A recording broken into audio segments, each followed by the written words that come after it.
mama, hey hit mama, hey six mama, hey super mama, hey come mama, hey hit mama. മാമ Horlicks.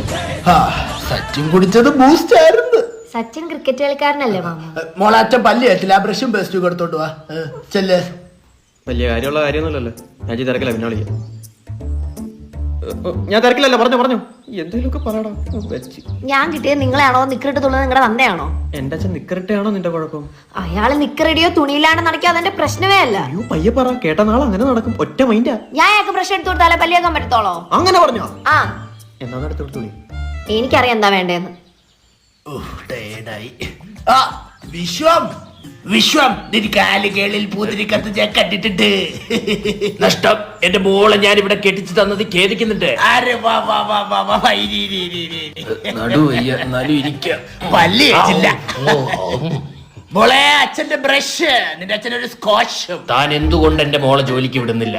എന്റെ കുടുംബത്തിൽ ഒരു പെണ്ണുങ്ങളും ജോലിക്ക് പോയി ചാരിത്രമില്ല, ആണുങ്ങൾ. പിന്നെ നിങ്ങൾക്ക് എന്തുവായിരുന്നു പണി? ഉണ്ടാക്കിയിട്ടു. ഉള്ളാരെ അല്ല, സ്വത്തുക്കള്. കാരണവന്മാര് ഇഷ്ടം പോലെ സ്വത്തുക്കൾ ഉണ്ടാക്കിയിട്ടു. അത് തിന്ന് മുടിപ്പിക്കാനാണ് എന്റെ അപ്പൂപ്പൻ എന്നോട് പറഞ്ഞത്. അച്ഛാ ഓ, അകത്തോട്ടിരിക്കാം. പതുക്കെ പിടി, നടുവയ്യ. അച്ഛനുണ്ടോ? വിശ്വം തനിക്ക് തന്ത ഉണ്ടോന്ന്? അച്ഛൻ ചോറുണ്ടോന്ന്? ഓ അതെ. എന്റെ മോളെ ചോറ് വെക്കാനും വീട്ടു ജോലി ചെയ്യിക്കാനും തടവിൽ പാർപ്പിച്ചുള്ളോ?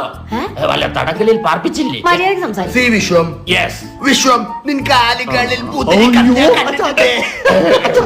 എനിക്ക് ഇയാളെ കാണുമ്പോ ആ പാട്ട് ഓർമ്മ വരും. എന്റെ കളി ആക്കട് മോളെ. സോറി അച്ഛാ, മിണ്ടാരാ. സോറി അച്ഛാ. അച്ഛാ I want to be independent. Okay, എന്റെ മോക്ക് ഇൻഡിപെൻഡൻസ് ഡേക്ക് എത്ര കൂടി വേണം മോളെ? അച്ഛാ അച്ഛൻ എനിക്ക് ജോലിക്ക് പോണോന്ന്. ഇവളെ ജോലിക്ക് വിടാത്തല്ല, ജോലിക്ക് വിട്ട് ബുദ്ധിമുട്ടിക്കണ്ടെന്ന് വിചാരിച്ചിട്ടാ. എന്നാ നീ അങ്ങ് പോകാൻ എനിക്കെന്തോ ഒരു ബുദ്ധിമുട്ട്. അതെ, എനിക്ക് നടുവേദന ഉണ്ടായിട്ട് ഞാൻ ഇങ്ങോട്ട് വന്നത് എന്റെ മോക്ക് വേണ്ടിയിട്ടാണ്. വിശ്വം, എന്താണോ? തനിക്ക് വിറ്റാമിൻ ഡിയുടെ കുറവുണ്ട്, അതാണ് ഈ നടുവേദന. താനൊരു ബ്ലഡ് ടെസ്റ്റ് എടുത്തു നോക്ക്. മോളെ കാശി. എടോ, അതിന് വലിയ പൈസ ഒന്നും ആവത്തില്ല. നമ്മുടെ മനോരമ മൈക്രോ ലാബ് ലബോറട്ടറീസും ചേർന്ന് ഒരു ഹെൽത്ത് ചെക്കപ്പ് ക്യാമ്പയിൻ നടത്തുന്നുണ്ട്. 3400 രൂപ വരുന്ന 35 ടെസ്റ്റുകൾക്ക് 1400 രൂപ വരുന്നുള്ളൂ. ആണോ? പിന്നെ അവര് കഴിഞ്ഞ 10 കൊല്ലോട് നടത്തിക്കൊണ്ടിരിക്കുകയല്ലേ. അതുപോലെ NABL സർട്ടിഫൈഡ് ലാബാണ്. മാത്രമല്ല അവർക്ക് 100-ൽ പരം ബ്രാഞ്ചസും ഉണ്ട്. പിന്നെ ഈ ചെക്കപ്പ് എടുക്കുകയാണെങ്കിൽ 1 ഇയർ മനോരമ ആരോഗ്യ മാഗസിന്റെ സബ്സ്ക്രിപ്ഷനും കിട്ടും. അപ്പൊ എന്റെ കാര്യോ? മോളെ നീയും ചെക്ക് ചെയ്തോ? ഇപ്പൊ 30 കഴിഞ്ഞവർക്കാണ് മൊത്തം പ്രശ്നം. വിശ്വം, താനതിൽ അവസാനം വിഷു ഇടുന്ന എന്തിനാടോ? അവക്ക് ഈ സ്വത്ത് വിറ്റ് ജീവിക്കാൻ താല്പര്യമില്ലെങ്കിൽ അവള് ജോലിക്ക് പോട്ടെ. ആ, അപ്പൊ പ്രശ്നം തീർന്നില്ലേ? അപ്പൊ ഡാഡി പോന്നു മോളെ.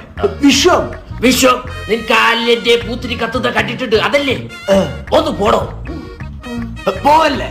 ഈ വിഷു എന്ന് വിളിച്ച് വിഷമിപ്പിക്കാതെ.